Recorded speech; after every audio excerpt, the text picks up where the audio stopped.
Shirkii Golaha Amniga Qaranka ee madaxda dawladda federaalka iyo madaxda dawlad goboleedyada oo lagu waday in maanta oo 19 Abriil uu ka furmo magaalada Muqdisho ayaa mar kale dib u dhac ku yimid kadib markii madaxda maamul goboleedyadu ay iska diideen casuumad madaxweynaha Soomaaliya.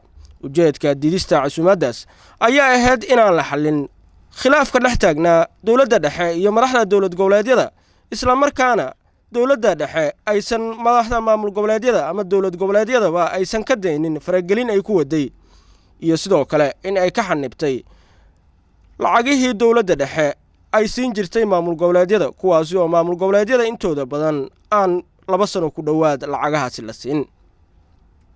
qaar kamida madaxweynayaasha maamul goboleedyada ayaa waxa ay iska diideen martiqaadkaas madaxweyne Farmaajo fidiyay, sida maamulka Galmudug oo shuruudo adag ku xiray ka qaybgalka shirkaasi. ila wareedyo muhiim ah ayaa u xaqiijiyay Galmudug TV in madaxweynaha Puntland Siciid Cabdullaahi Dani uu ka cudur daartay shirkaas. madaxweynaha maamul goboleedka Galmudug, madaxweynayaasha maamul goboleedyada Galmudug, Jubbaland iyo Puntland ayaa ku sugan magaalada Nairobi ee dalka Kenya, waxaana halkaas la filayaa in ay uga wada hadlaan arrimaha quseeya khilaafkan dawladda dhexe iyo dawlad goboleedyada iyo hagardaamada dawladda dhexe ay ku hayso maamul goboleedyada oo ay ka mid tahay faragelinta iyo in mashaariicdii iyo sidoo kale lacagihii ay ka joojisay. sanadihii la soo dhaafay waxa aad u xumaa xiriirka dawladda dhexe iyo dawlad goboleedyada tan iyo markii xafiiska uu la wareegay madaxweyne Farmaajo.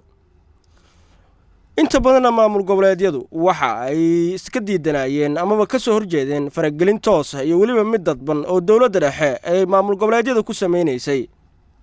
waxa tusaale u ah doorashadii ka dhacday Koonfur Galbeed oo musharax dawladdu ay taageeraysay, halkaas uu madaxweyne ka noqday, inkastoo doorashadii Puntland dawladda dhexe aysan faragelin, taasna sababteeda ay lahayd Puntland oo Galmudug ayay si gaar ah dawladda dhexe waxa ay ugu dhibaataysay kala qaybin iyo waliba bulshada Galmudug inay kala qaybiso iyo sidoo kale inay xanibtay mashaariicdii iyo lacagihii Galmudug ay siin jirtay.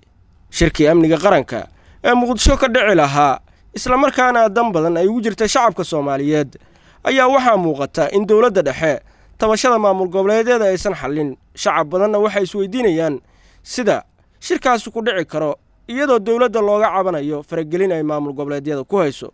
ballanqaadyo hore oo madaxweyne Farmaajo sameeyay waxba kama fulin, sida shirkii la iskugu yimid markii caleemasaarka madaxweynaha Puntland Garowe looga qayb galay oo Maarso dhici lahaa, dawladduna baaqashadiisa ay sabab u ahayd. shirkaas waxyaabihii laga ballan qaadana dawladdu ma aysan fulin sida ay xaqiijiyeen maamul goboleedyada dalka. Axmed Cumar, Galmudug TV.